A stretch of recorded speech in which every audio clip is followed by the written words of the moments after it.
whole 9 yards. I went home, I looked it up, and the whole thing is an urban legend. 97% of all scientists do not agree. It is not settled science. It's completely an urban legend. The whole thing is based off this lousy report this girl. She did like an online survey. She sent it out to like 10,000 people of her choosing. Wasn't even 10,000 scientists. And out of that, only like 40 of them were so-called climate scientists. So out of the 40 people, 97% out of the 40 agreed. And it's just the whole thing is just bupkis. But boy, there's another one. You tell a room full of people that the whole climate change thing is an urban legend, and they get a little upset. I mean, it really is unbelievable. So wait, because they always quote 97%. You're telling us that first of all, how does it feel, Michael Loftus, to not believe in science? I mean, are you some kind of denier or something? Well, that's exactly what they come. Where did you go to school? Are you a scientist? Are you a meteorologist? Like that should be. I'd like to put that. These rules that they have, like if you criticize the science, they immediately ask if you're a scientist. I'd like to do that for everything else. You know, when someone you look at someone says that's a lousy painting. I don't like Matisse. Really? Are you a painter? Did you study Chagall? Let's see, you're impressionist. I'd like to see you do some pointillism. Like you don't have to be the thing to criticize it. The science isn't settled, and that's been going on for ages now. Al Gore started that. The science is settled. It is done. The debate is over. Talking about this. Yeah, the debate is over. The debate is over. My house in Malibu is going to flood. I love that. The guy's like we're all going to die in a global climate flood, but he still has a house in Malibu. I'm going to wait till the water comes up to the second step, and then I think I'm going to put it on the market. Yeah, we're talking about Michael Loftus with the Flipside Comedy. But here's the thing, though, Michael. One time he said that the Earth has a fever. The Earth has a fever. It has a temperature. And if your kid has a temperature, you wouldn't just leave him alone. You'd take him to the doctor, you know. And so I've always wanted to ask Al Gore, you know, if I have a fever, I know that it's above 98.6. What exactly is the Earth's healthy temperature? I would love to ask him really? That's the other thing that no one. I mean, this is the liberals, the Democrats. A lot of people want to like stop time where it is. They just want to like, okay, so we're going to stop the Earth at this moment in time, and nothing's ever going to change. The Earth is crazy. It's constantly changing. It's a fluid thing. 10,000 years ago, the Sahara Desert was a forest. They know this for a fact. So obviously things happen. I don't know what caveman burned down that forest or what they were doing, but the Earth. Or what they were driving. Yeah, right? It's like, you know, hey, I'm going to blame the Ice Age on the dinosaurs. I don't know. It seems like we're always in flux. I don't think it's all us. One of my favorite things ever said about the Sahara Desert was by Milton Friedman, who was pointing out how inefficient and wasteful government is. He said if the federal government managed the Sahara Desert, there would be no sand in 5 years. That's great. Isn't that great? That is great. A buddy of mine, I grew up in Columbus, Ohio, started my stand-up comedy career in Columbus, Ohio, and a buddy of mine who I knew from, you know, the comedy club, he worked for the government in a department that all they did was track down government contractors who'd been paid multiple times, like through a mistake. You know, we're talking about tens of millions of dollars. All right, we gave you $8 million for this contract, and then we accidentally gave you another 8 or another 16 million. We need to get that money back. That was his full-time job, and that was one of 2 offices. There was one in Columbus, and then there was another one like in Washington State. That's all they did was like kind of try to track down people who've been paid multiple times. It's insane. Anybody who looks to the federal government as the answer is just they need their head examined. No, it's true. You know, another point that Milton Friedman made, and I make this one a lot, the reason that we have that kind of stuff in federal government is because there are 4 ways to spend money. And this is true. I love this. You can either spend money on yourself, and if you do, you care a whole lot about the price and the quality. Now, the second way you can spend money is on somebody else, like a gift. And if you do, you care a whole lot about the price, but not as much about the quality. The third way that we can spend money is somebody else's money on ourselves, like an expense account. And if we do that, we don't care as much about the cost, but we love the quality. That's why we find ourselves eating steaks when we're on a business trip, right, with somebody else's money. But the Yeah. fourth way, and the way that government spends money, is to spend somebody else's money, Michael, on somebody else. And when that happens, there's absolutely no constraint over price or over quality. As a matter of fact, when you add the fact that they do it to win votes, it's wrong on every count, and there's just no way to control it. That is absolutely correct. You, sir, should be on that debate stage tonight. I would love to be, actually, because, boy, I tell you, I would love to be. I'd be dunking on some of their heads if I was on that stage. I'll tell you that. I'd be like, I bet you would, man. I bet you would. What do you make of Jeb Bush? You know what? I don't even think the dude wants to run. I think like he lost a bet somewhere. Like it's getting kind of sad. His heart just isn't in it. No. I mean, if he really wanted this, he'd look a little hungrier. Yeah. Yeah, I agree. I think he's. I want to jump on the Donald Trump. He's low energy. He's low energy. But really, he does. He's starting to look low energy. Like if you don't want to do this, you don't have to play. It's like a schoolyard pickup game of basketball. Exactly right. They keep throwing him the ball, and he just keeps like kind of half-heartedly passing it over to the next guy. It's like, dude, if you don't want to play, don't even suit up. You know who he reminds me of right now, and he's a disaster. He was actually not a bad governor in my state of Florida. But that was a decade ago. Now he's pushing for amnesty, Common Core. He's pushing for White House spying, more war. We don't want him. And as a matter of fact, Jeb Bush vowed that Donald Trump would be done by December 15th. And here we see Donald Trump, who I'm not a big Trump supporter, but I'm an observer. He has an unprecedented 33% lead. What is it about Donald Trump that is causing that? What is it? He's speaking common sense. He is speaking like common sense. Now, and then the other thing is he's a negotiator, so he's going to overreach every time. Instead of saying, like, hey, we need to stop immigration from this country, that country, this country, that, he just says, we're going to ban all Muslims. And I tell you what, he knows he's not going to get it, but I tell you what, when he steps it back, when people go, hey, that's crazy, you can't ban all Muslims, he'll go, okay, how about just from this country, that country? And then he'll seem reasonable. You know, it's actually a carbon copy of what Barack Obama does. I call America, he really has successfully fundamentally changed America into what I call Omerica. And the way he did that, Michael, was he overreached, as you called it. I mean, look at this. No longer are we debating illegal aliens. Now we're debating whether Syrian refugees, or refugee jihadists, as my friend calls them.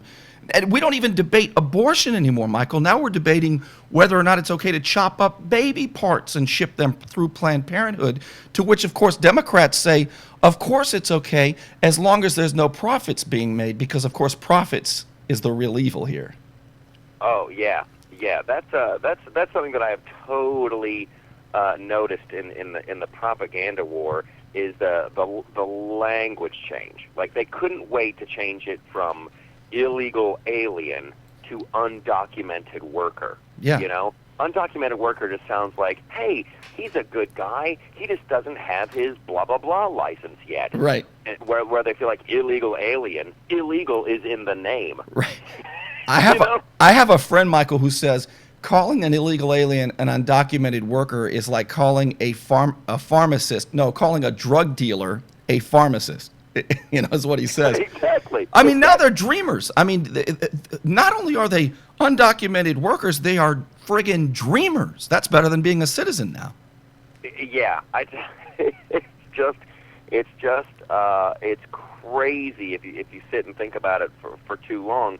But for too long, we just had to like kind of sit idly by and kind of watch TV and go, I guess I'm not going to watch that news channel. They're obviously bought and paid for, and people have had nowhere to turn, and that's what has me so excited about the flip side is that people can watch this and they can laugh and we can talk about these issues and not have to be worried that we're going to be on some kind of watch list, because it's all done with humor and laughs and smiles, and I just really people need to go to theflipsideshow.com and we got a channel finder on there. We got all our social media links up there, and just get on board the train, because we are having an absolute blast. Michael, tell us again where to go. It's well, when I say tell us where to go, remember we're on the same team here, pal. But Michael Loftus, tell us where to go to find you again online. I'll tell you where to go.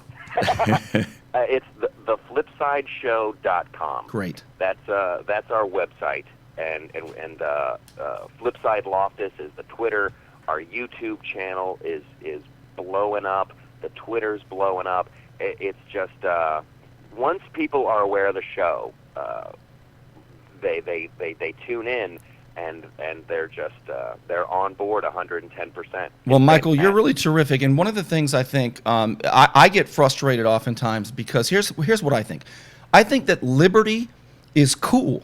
I think that liberty is very cool. It's almost subversive, and I get very frustrated when I see conservatism sort of being hijacked by very uncool old white guys, and I think that in order to frame the debate and color the conversation the right way, humor is a great way to do it, and I'm so grateful for guys like you, because the left has enough funny guys.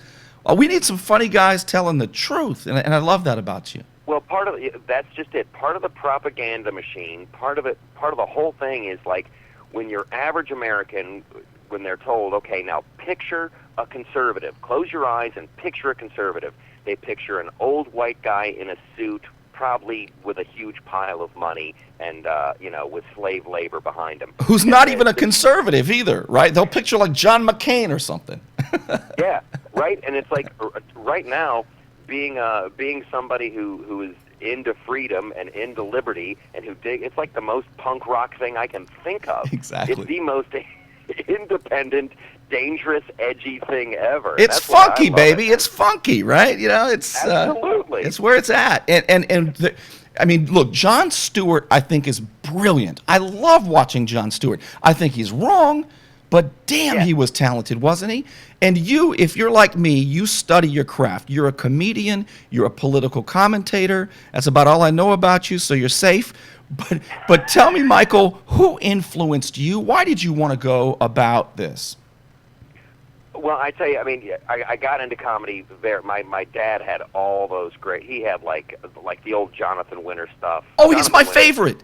Jonathan Winters is my favorite, and Don Rickles. Those are my two favorite guys. Oh my gosh, yeah. And then a buddy of mine, his dad was a merchant marine and literally had all the Richard Pryor albums under lock and key. Like my buddy Kevin, his dad went out to sea one time. We found the key to his Foot Locker, and we thought we were going to find like a bunch of Playboys and girly mags. We opened it up, and it's like Richard Pryor comedy albums.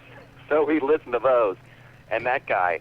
So I got into stand-up comedy in Ohio, and just was having a wonderful time, a great career. I was moved to L.A., writing on sitcoms, everything's going great. And then it was really during the Bush administration where I would just watch comedian after comedian after comedian. They weren't even telling jokes. They were just saying the most hateful, vile things about the President of the United States. Not even jokes, and people are applauding. And I went up on stage and just defended, because I never did political stuff on stage, but one day I had enough, and I went up on stage and was totally defending W, and just the crowd went crazy, just went absolutely bonkers. They loved it. So I'm like, well, maybe I'm going to dip my toe in the political landscape, and the more I did it, the more people just responded it was like people in the desert, and somebody was finally giving them water. Right. It's probably there's a market for it, isn't there? There's a big market for this right now. I mean, the left has, like I say, the left has a lot of it, but the I don't even like to say the right.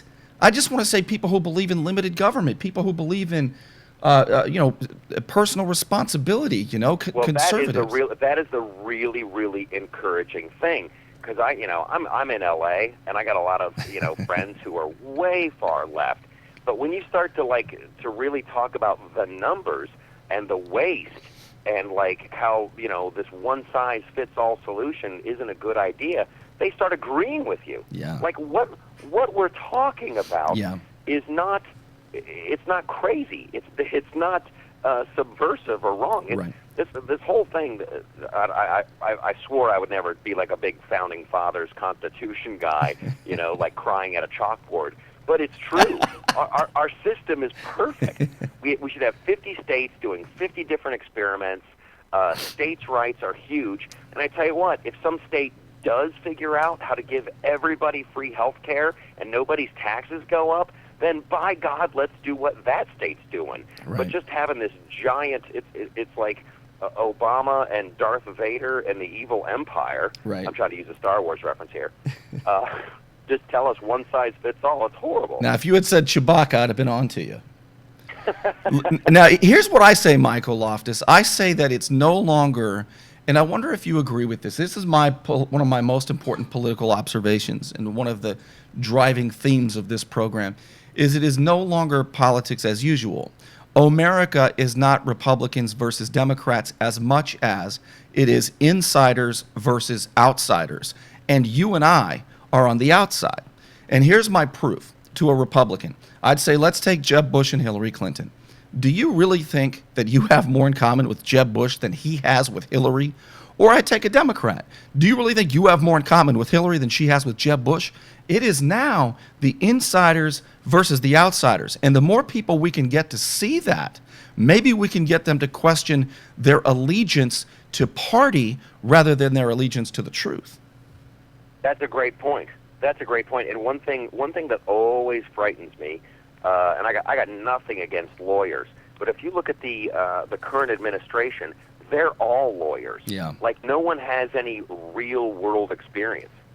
I mean, this whole notion, John Adams actually warned about it. Here I go, because I'm just dropping founding fathers left and right. But we do have this political class of people. It's like this new, bizarre post-World War II political royalty, where you've got the third Bush, you've got the second Clinton, you got these people that all they are is politicians, and they've dude, when's the last time you ran a business? Yeah, it's when's really the last amazing. Time you worked for a living other than just collecting a check for being a quote public servant. Right. No, I like having William F. Buckley a million years ago had a survey where he's like, would you vote for a Democrat?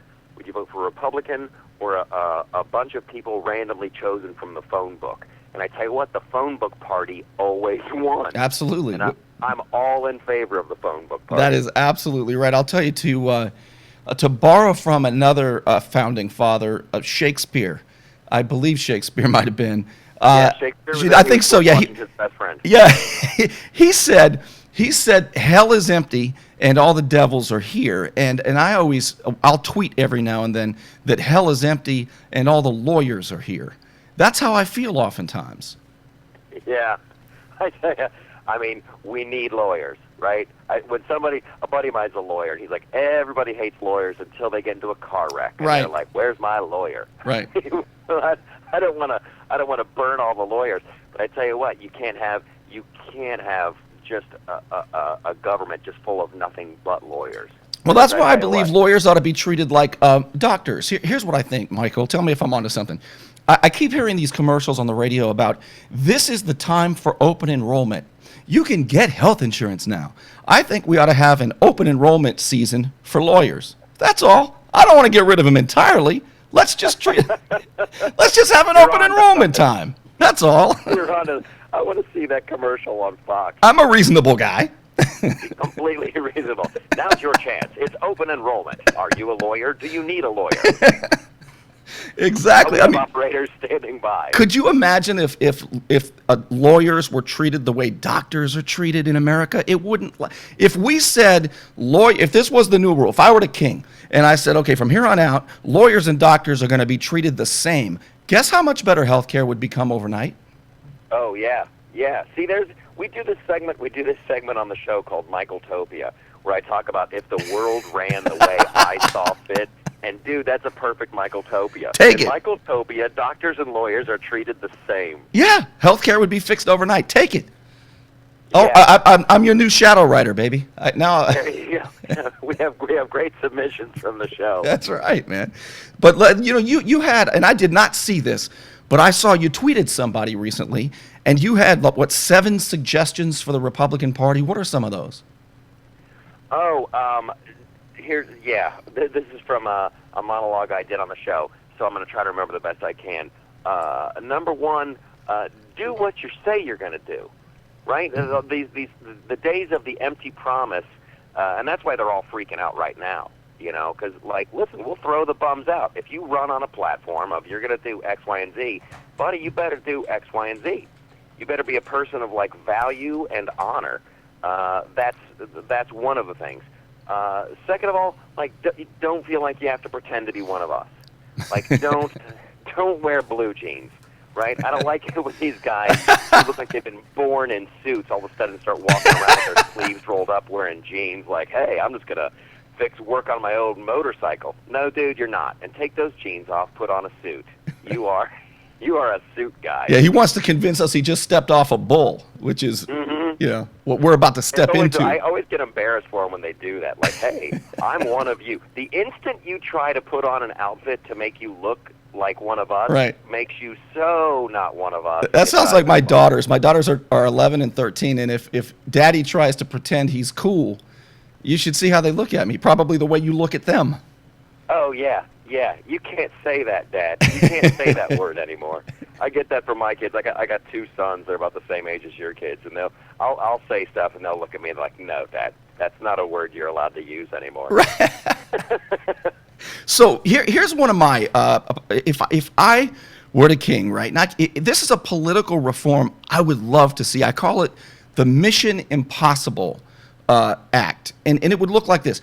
It's like the sunset clause. If a law doesn't work, it goes away. But mine would be a little better than that. Mine would say, if your bill doesn't do what it's called, if it does the opposite of what it says, then it self-destructs, like the old Mission Impossible tapes, and everybody who signed on to it has to resign.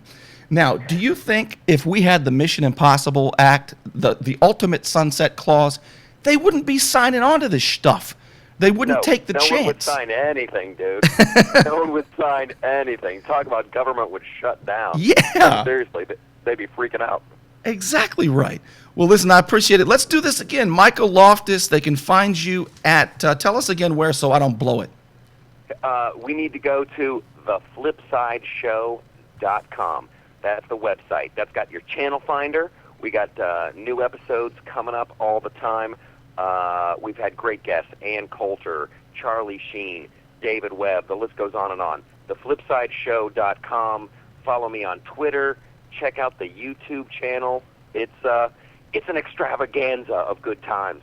It really is. It's a lot of fun, and I appreciate it. It's great to meet you, Michael. Thank you very much. Good to meet you, man. Let's do it again soon. I'm looking forward to it. Thank you so much.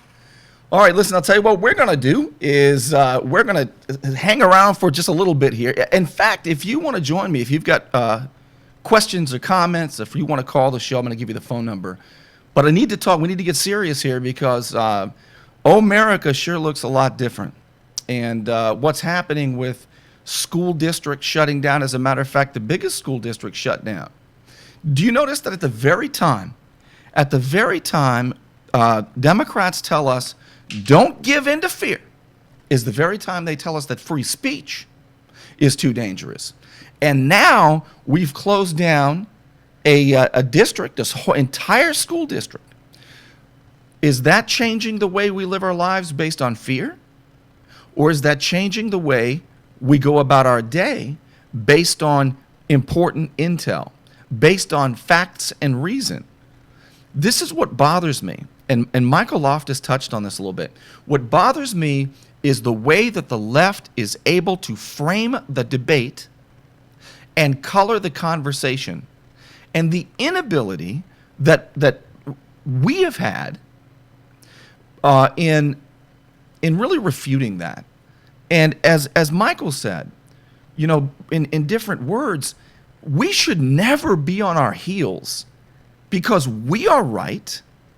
Freedom and liberty is better than being told what to do by a central government. We are right and they are wrong. And moreover, we are cool and they are not. It is very, very uncool, I would argue. Would you agree? It is very, very uncool, all right, to try to tell everybody how they're going to live their lives, who they're going to see, when they get to get a doctor. I mean, the list goes on and on. That is not very, it's really strange that Obama is seen as sort of one of the coolest presidents. I guess maybe when you put him side by side with George W. Bush, he doesn't really come across that way. Or maybe it's easy to look cool if you're standing next to George W. Bush, is what I'm saying. But when we get back, I want to talk a little bit about a couple of things. One, I want to talk about the school district being shut down.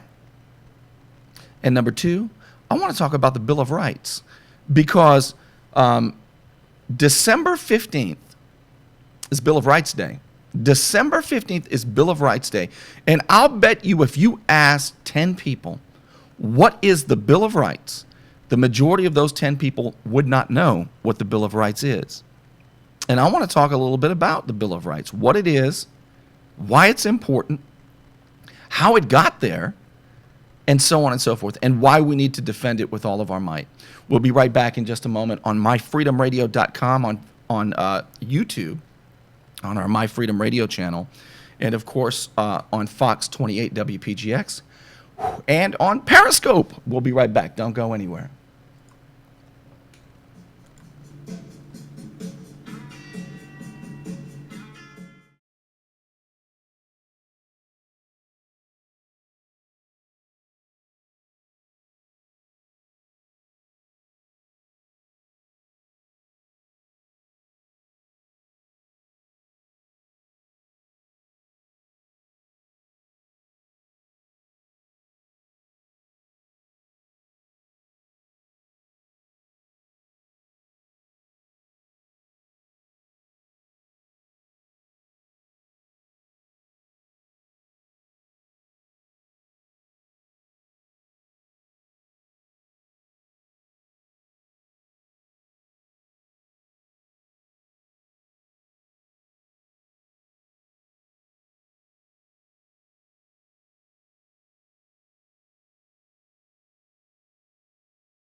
Bill of Rights Day, and I want to go over a little bit about the Bill of Rights, but I also want to go over what's going on in the school.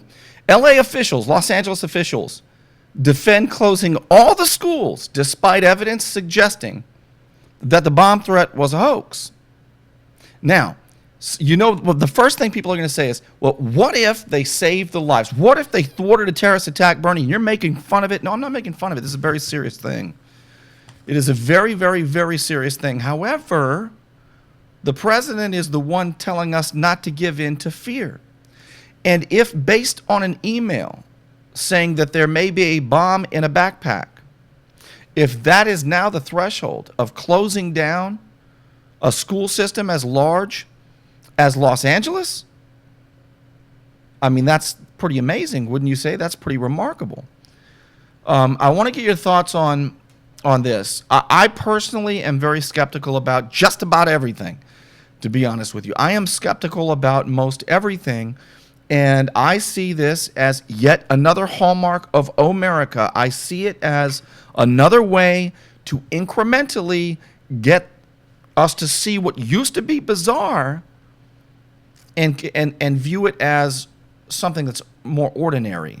What used to be bizarre is now considered ordinary. I am moving the camera, the periscope camera, because I hated the angle of the periscope camera. I'm still not thrilled with the angle of the periscope camera, but if you're watching on Fox 28, what I'm talking about is I have another camera in front of me, and it is one way you can watch the show live, and it is the best way to interact with me. If you don't want to call the show, you can actually comment in real time on Periscope. If you just get your phone and download the Periscope app and follow me at Burnie Thompson, Burnie, just the way it's spelled right there. You see how I can do that? And you can follow me on Periscope, and your phone will notify you, and you can join us that way as well, or you can watch on YouTube Live as well. If you go to My Freedom Radio and join on YouTube. All right. Two things, totally different topics, but I do want to get into the Bill of Rights. But I do also want to ask you if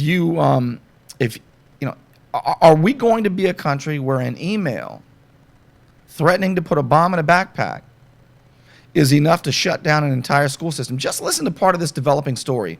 Officials in Los Angeles defended the decision to close all public schools after receiving a bomb threat despite growing evidence suggesting it was a hoax.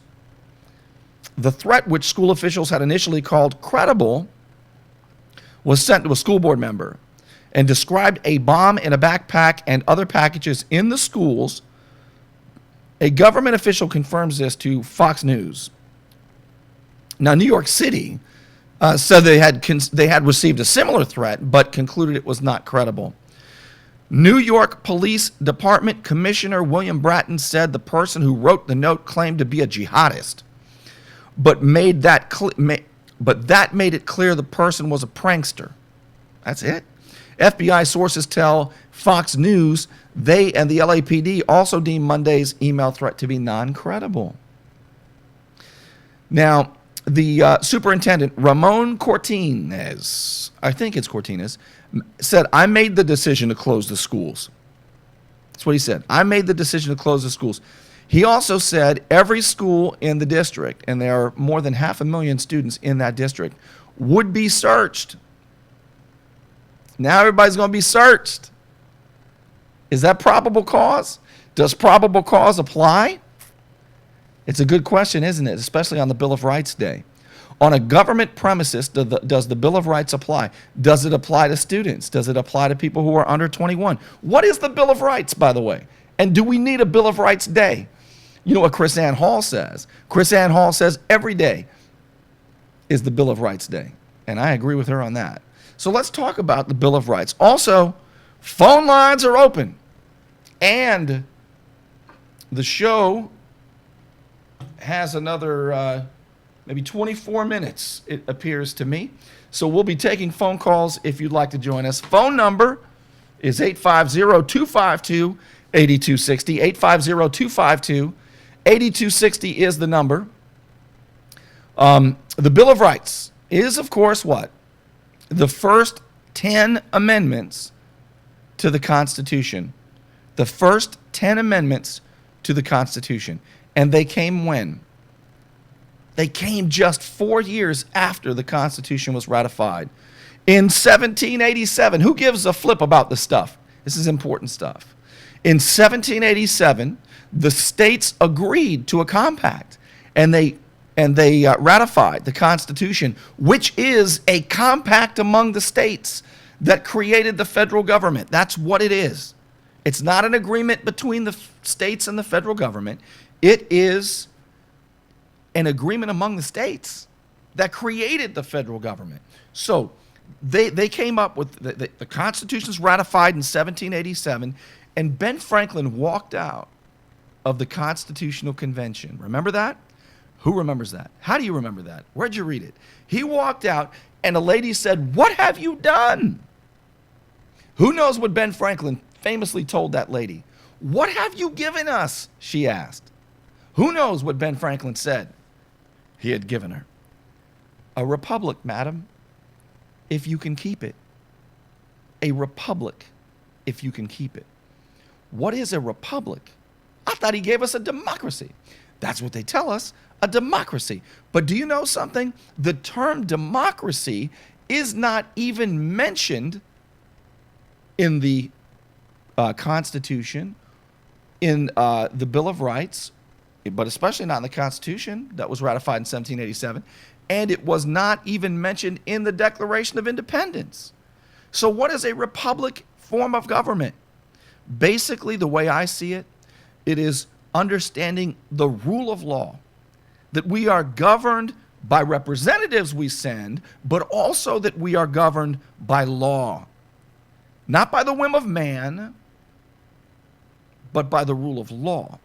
That even those we elect to represent us, not to rule over us, but to represent us, even they have to abide by the law. So the Bill of Rights, did we even need it, the first 10 amendments? And if we did, why did it come 4 years later? Why did the Bill of Rights, the first 10 amendments to the Constitution, why did it come 4 years later? And was it an afterthought? Listen, the Bill of Rights is many things, but an afterthought is not one of them. The Bill of Rights is not an afterthought. As a matter of fact, the states agreed to ratify the Constitution under the condition that the Bill of Rights would be there. And in the Bill of Rights, this is a way that I'd like you to look at them. By the way, some people said we needed it. There was a humongous debate. Who's familiar with the debate? I'm going to give you the phone number in case if you've got questions about the Bill of Rights, comments about the Bill of Rights, did we need the Bill of Rights? Or if you want to talk about another hallmark of America, having schools live in fear, even though Obama says we shouldn't live in fear. Emails, threatening emails now shutting down the biggest school district in America. Phone number is 850-252-8260. Or you can email me if you've got questions or comments about the Bill of Rights or the other issue we're talking about. You can email me, and the email is at Burnie Thompson, Burnie at Burnie Thompson, rather. Burnie at Burnie Thompson. Burnie at Burnie Thompson. You email me there. So you had some people say, we don't need a Bill of Rights. And you had others say, yes, we do need a Bill of Rights. And those who said we don't need a Bill of Rights, their argument was the government only, the federal government, the general government, only has the power to do what is listed, to do what is enumerated. As a matter of fact, in Article 6, they said if that the Constitution and the laws of the federal government and treaties, by the way, that they would all be the supreme law of the land, but only if they were pursuant to the Constitution. So it wasn't even imagined that the general government, the federal government that was created by the states, it wasn't even imagined that they would start giving themselves more power. The idea of the federal government giving itself more power was absurdity on crack. I think that was a quote from John Adams, I think it was. He said absurdity on crack. I think that's what he said. What was it that Gatsby would always say? Not dear chap. What would he always? What does Gatsby always say? From my favorite book too. Phone number is 850-252-8260. Old sport is what he says, right? Old sport. I think John Adams said that would be absurdity on crack, old sport. If you look up that quote on Google. But again, remember what Abe Lincoln said about the internet. He said a lot of the quotes on there are not accurate. You really got to consider your source. I think that was straight from Abe Lincoln. Now, the Bill of Rights. So some said we don't need it. The government doesn't have the authority to do anything but what's listed in there, right? And then you had others that said, no, the natural progression of things. The natural progression of things is for government to gain ground and for liberty to yield. That's a quote. That is a quote from Thomas Jefferson. He really said, he was absolutely right. The natural progression of things is for government to gain ground and for liberty to yield, which is why I think the Bill of Rights is important. Now, here's a conversation for you. So the Bill of Rights, the first 10 amendments to the Constitution, we can view them as walls that keep the federal government from us. That's how I view them. So the First Amendment, do you want to be a 2%er? Some people say, no, I don't want to be a 2%er. People don't even like 1%ers, Bernie. Well, I don't want to be a 2%er. Well, I'm going to tell you something. Only 2% of the American population knows what the 5 rights are that are listed in the First Amendment to the Constitution. And if you can name all 5, you're a 2%er. If you can't name all 5, well, then you're in the 98%. Kind of like I was when I graduated high school. I graduated high school in the top 98% of my class. Now, you think about that while you're making breakfast in the morning. I really did, by the way. So, somebody once challenged me on the radio. Yeah, somebody challenged me. They said, hey, Bernie, what rights are we losing under Obama, pal? You just tell me what rights we're losing. And he said it just like that, this guy. His name was Kelly. Kelly from Pensacola. And he had a booming voice. He said, what rights are we losing? And he said it just like that. And what do you think my answer was? Who knows what my answer was? If somebody ever asks you, what rights are we losing under Obama? What do you say? I'll tell you what you say. You say, well, let's start at the beginning. What rights do we have? And I asked him that. I said, do you know what rights we have? And he thought I was being a smart aleck. But I said, let's start at the beginning. Let's go to the First Amendment. Kelly, what are the rights listed in the First Amendment? Do you think he knew? No. He was part of the 98% who didn't know. And I said, well, let me help you out, Kelly, before you start acting as though we haven't lost any rights. What are the rights? Let's see if on Periscope, let's see if we can get them all 5. Without nobody cheat. Nobody open up the Bill of Rights. And I won't do it either. What are the 5 rights listed in the First Amendment to the Constitution? Congress shall pass no law abridging what? Let's do it. And see, if you're watching on Fox 28, speech is one. Yes, speech, freedom of speech. If you're watching on Fox 28, if you get the Periscope app on your phone, just download it and follow us at Burnie Thompson, then your phone will notify you. The press, yes, number 2 is the press. And we can interact live, just like we're doing here on Periscope now. So 5 rights, we got 2 of them. So we got freedom of speech, freedom of the press. What else? There's 3 more. The last 2 are the ones people don't normally get. Yes, religion. 3, freedom of religion, freedom of assembly. Yes, the right to assemble peaceably. Yes, I did. I saw it. The 5th one is the one almost nobody gets. Now, the First Amendment, the Bill of Rights, did not give us this right. It only guarantees the right that we were born with. We were born with this right. Inherent in our humanity is our liberty, because the God who gave us life gave us liberty at the same time. Thomas Jefferson. And that's what he said, and I agree. And so we have the right to petition our government for a redress of grievances. That means if we see the government messing up, we get to tell the government, you're messing up right here. And not only are you messing up right here, we expect you to fix it. Not only petition for a redress of grievances, but damn it, we expect a redress. You got it? Those are the 5. Is that good stuff? Those are 5 rights listed and guaranteed, but not given by the First Amendment. So how many rights does the Bill of Rights give us? The Bill of Rights doesn't give us any rights, right? I had another guy debate me one time on whether or not the Florida Highway Patrol could stop every vehicle for no reason and say, show me your driver's license. I debated a guy on that. And the guy said to me that the Supreme Court had to see he basically said this. This guy basically said that driving is a privilege, not a right. Who thinks driving is a privilege, not a right? That is something that people throw out there to stop the conversation. But I'm going to prove to you that driving is not just a privilege that can be taken by the government and that is given by the government. And we ought to be oh so thankful that the government gave us the privilege. Listen, let me tell you something. It's not that kind of relationship, first of all, right?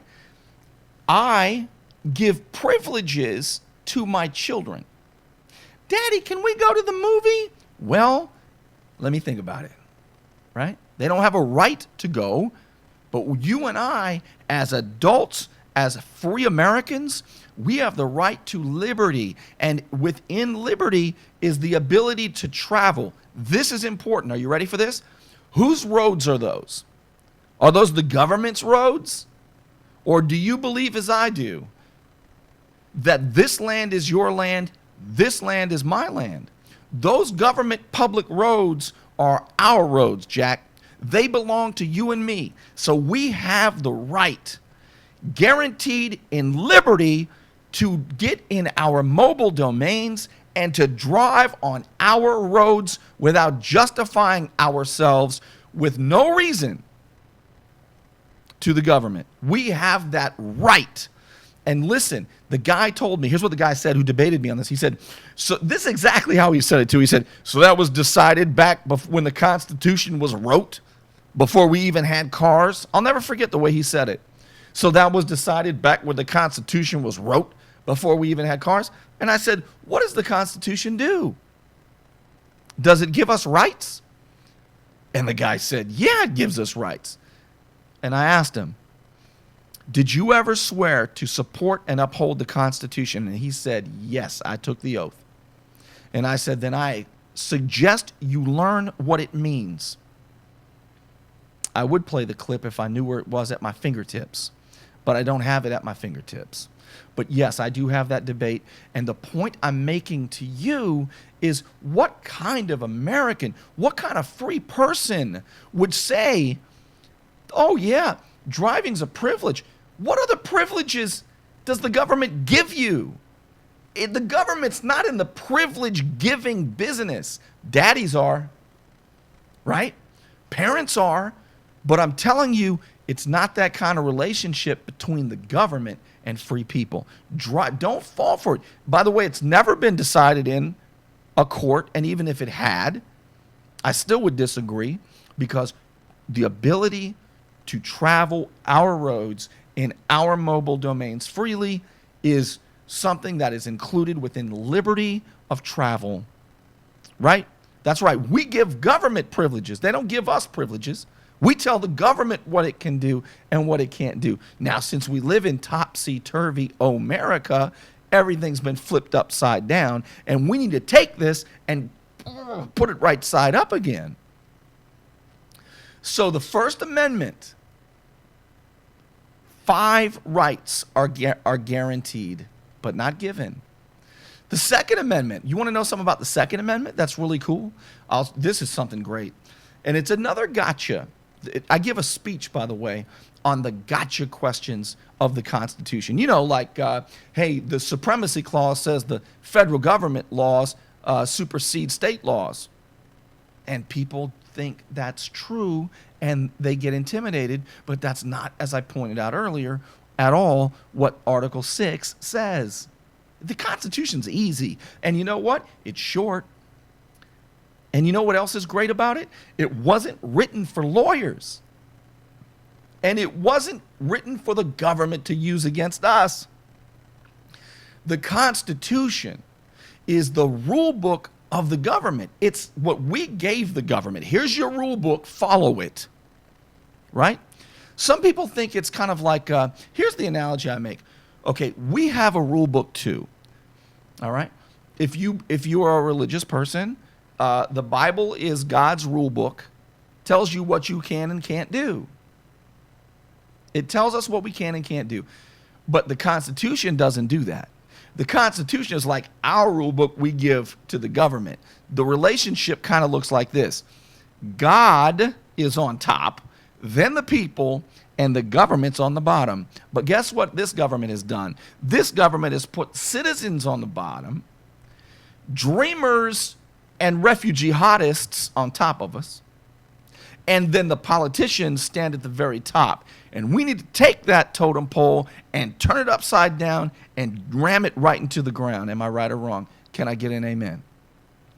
So the Second Amendment, I'm going to tell you what the gotcha questions are on the Second Amendment. This is powerful stuff. You are going to walk around waiting for somebody to challenge you on the Second Amendment after this. So the Second Amendment, people like to invoke what I call the muskets and militia arguments, right? The old muskets and militia challenges, right?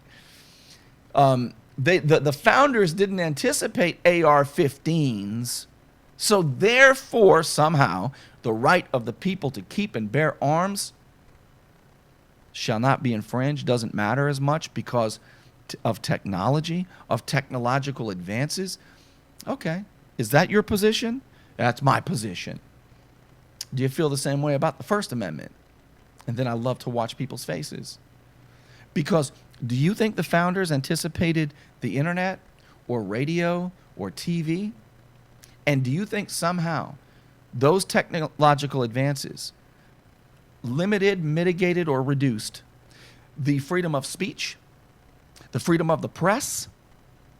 No, you don't think that. So why do you think technological advances only reduce the rights of the Second Amendment, but not the rest of them? Take your time. I'm going to sip on my apple juice for 94 proof, maybe even chew on my carrot, and I'm going to watch you try and explain that one. Take your time. You with me on this? Don't ever let people say that technological advances somehow reduce the right of the people. It's not true. And they don't hold that standard anywhere else. They read it or heard it somewhere, and they think it's a gotcha question, but it's not. Let me tell you another one. They like to say that it applies to the militia, not the people. Because, Burnie, they had a militia back then, and I'm going to tell you something. Here's how it actually reads. Oh, you're going to love this one. This one's even better. Are you ready for this? What do you mean you miss hearing me on the radio? We're right here. We're on TV. We're on Fox 28. We're on Periscope. We're on YouTube, right? But you can always learn a lot about Rick and Bubba or Clark Howard if you go back to that other station I used to be on. You can learn a whole lot. Listen, are you ready for this? The Second Amendment, this is wonderful stuff. It has two opening clauses, and this is where people think it's a gotcha point. The people have, this is the actual, a well-regulated militia, comma, being necessary to the security of a free state, comma, and then the main point of the sentence. It is constructed different today than we would expect to see a sentence constructed, but it was pretty common then. The right of the people to keep and bear arms shall not be infringed. It says the right of the people, not of the states, to decide whom. It is the right of the people. Now listen to this.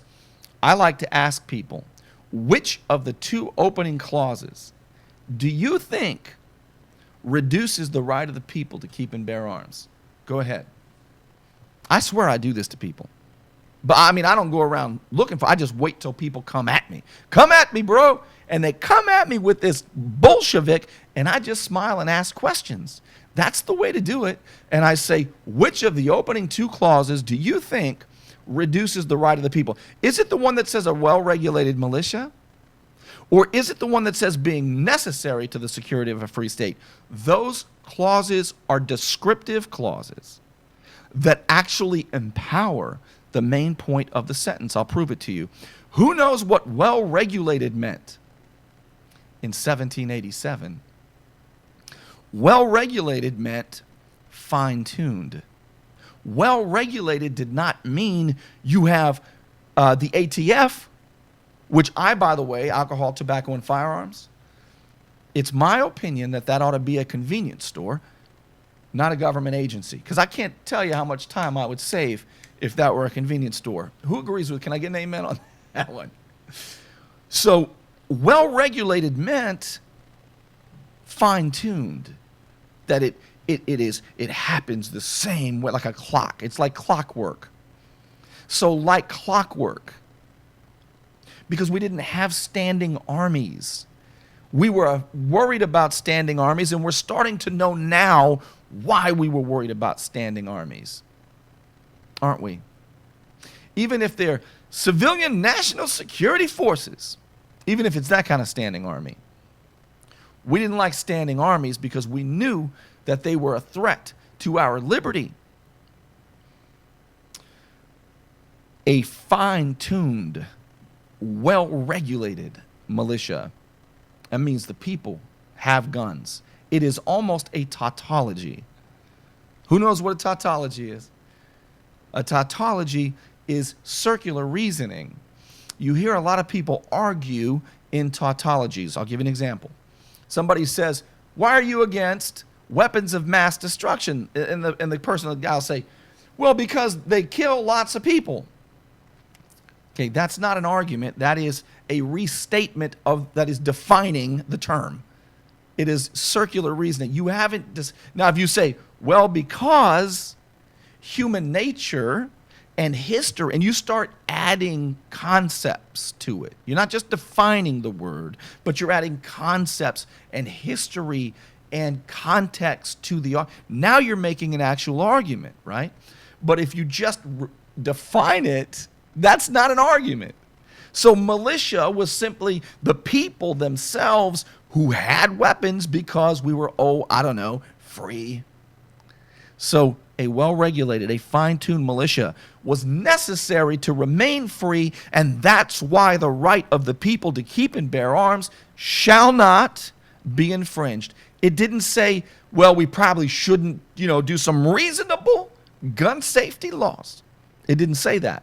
There's no room for reasonable gun safety. There's no room for a phone,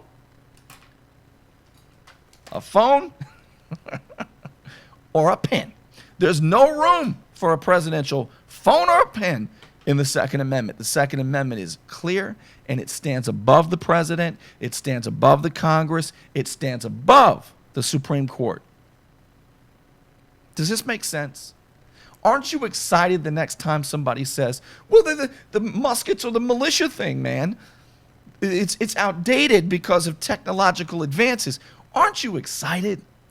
Because now you can say, is it your position that technological advances somehow reduces the right of the people to keep and bear arms? And when they say, yeah, you can say, do you feel the same way about the internet? Or do you feel the same way about the radio or the TV when it comes to freedom of the press? This is great stuff, isn't it? The Bill of Rights. It's Bill of Rights Day. And we could go through all these, but if you can see, what are the Bill of Rights? Number one, they came 4 years after the Constitution was ratified. Number two, the Constitution was only ratified under the condition that we would get the Bill of Rights.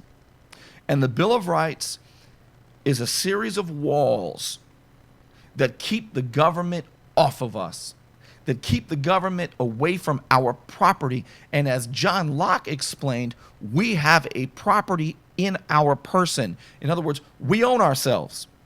The government doesn't own us. No man lords over us. Right? That's what the Bill of Rights is about.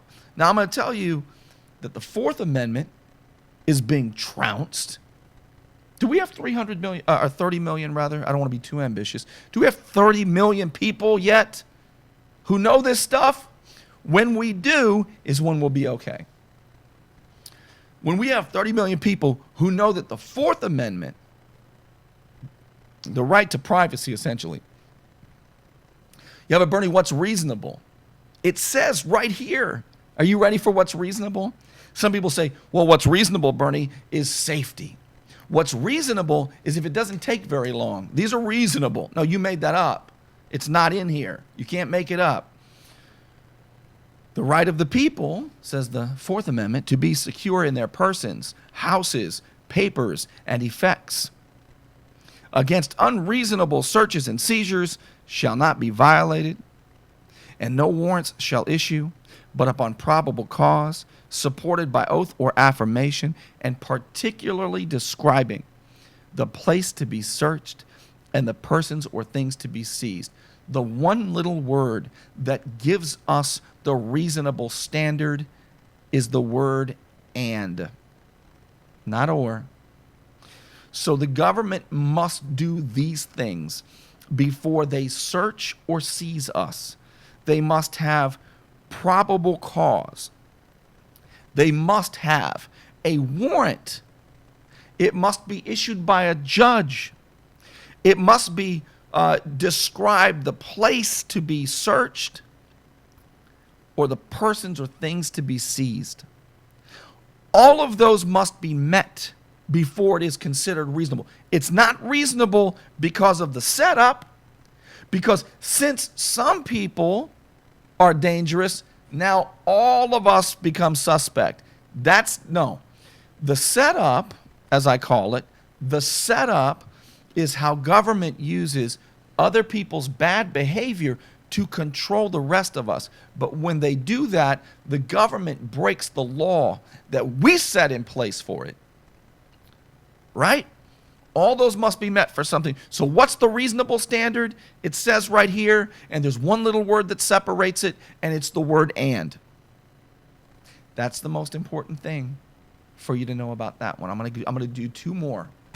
I'm going to do 9 and 10. 9 is Miss Sarah Moon's favorite. And here's what it says. Here's what people like to say. People like to say, hey, it's like the guy said, right? Well, is that what they said when the Constitution was wrote, when we didn't even have cars? And I said, does the Constitution give us rights? And he said, yeah. And I said, no, it doesn't. It guarantees the rights we were born with, okay? And remember, having a car or a bicycle or a scooter or a skateboard, damn it, is just part. That's just the way that we travel. And traveling is part of liberty, especially in our land, on our roads, in our waters. That stuff belongs to us, not the government. That's ours. All right, number 9. This is great stuff. You ready for this? What number 9 basically says, what the Ninth Amendment says is this.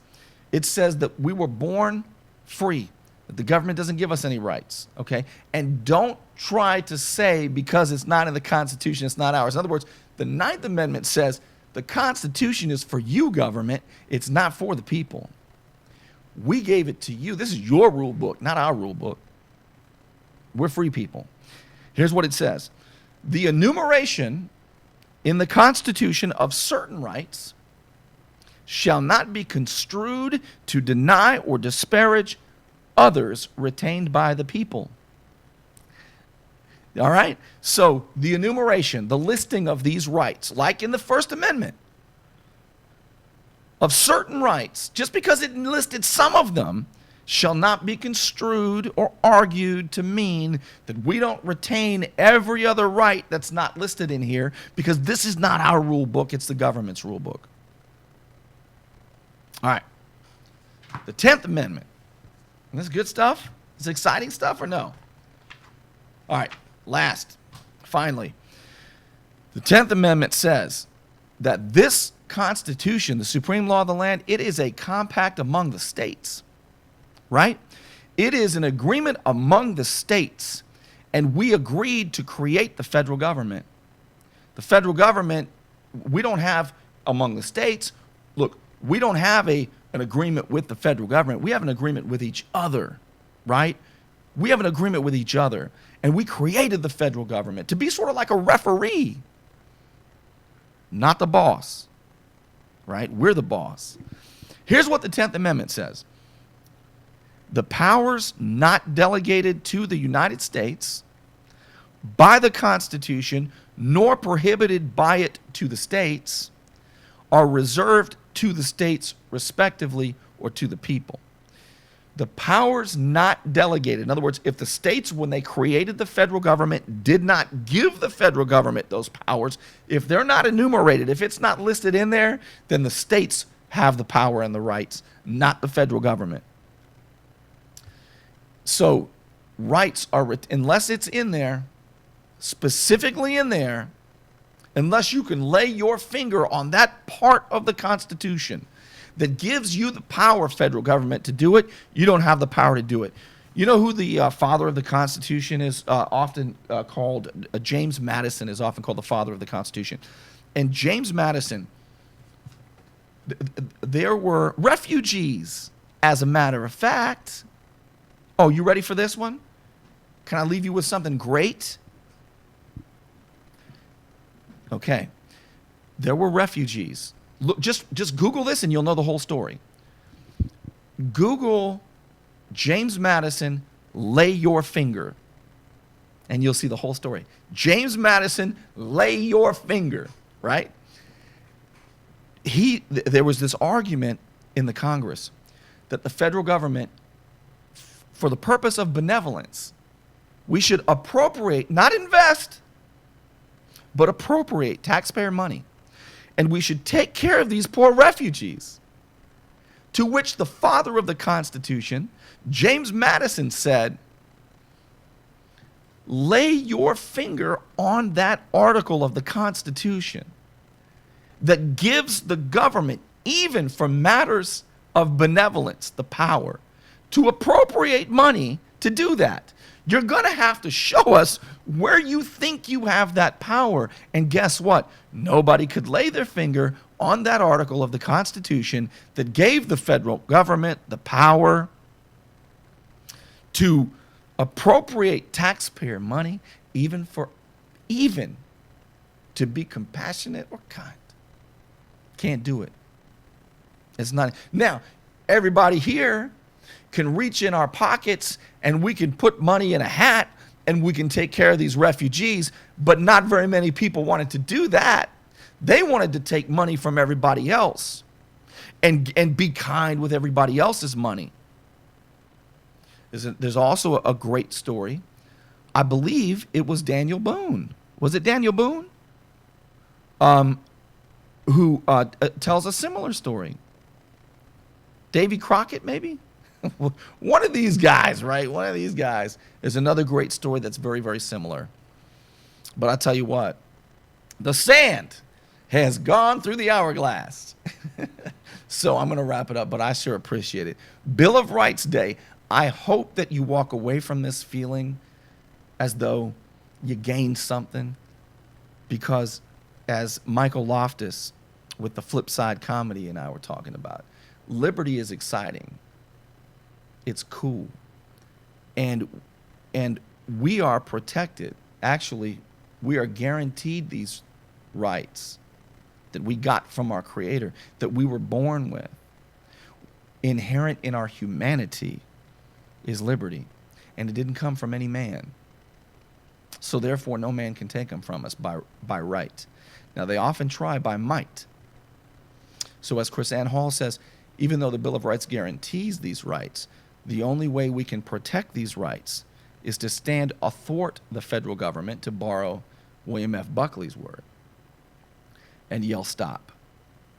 And it's definitely alter or abolish time. Am I right or wrong? It is alter or abolish time in America. The federal government has overreached, overstepped, and it's too late to apologize. It is too late for the federal government to apologize. It's alter or abolish time. And I think the states should stand athwart the federal government and yell stop. Because that's the last peaceful redress that we have, isn't it? The Bill of Rights is awfully important, and it is a great guarantee. It guarantees the rights of everybody: white, black, straight, gay, male, female, right? Fat, skinny. I mean, everybody. And that's why it's important. And that goes back to a republic versus a democracy. In a democracy, you got to be on the side of at least 51%. Who was it that said this? Was it Mark Twain or was it Will Rogers that said a democracy is two wolves and a sheep voting on what is for dinner, and a republic is two wolves and a well-armed sheep voting for what's for dinner? And we better stay well-armed. All right, thank you so much. I appreciate you being with us. Please, if you haven't done it yet, go to YouTube. So my girls stop making fun of me that I don't have enough YouTube subscribers. Would you do that for me? Go to YouTube and hit the subscribe button, the little red button, subscribe.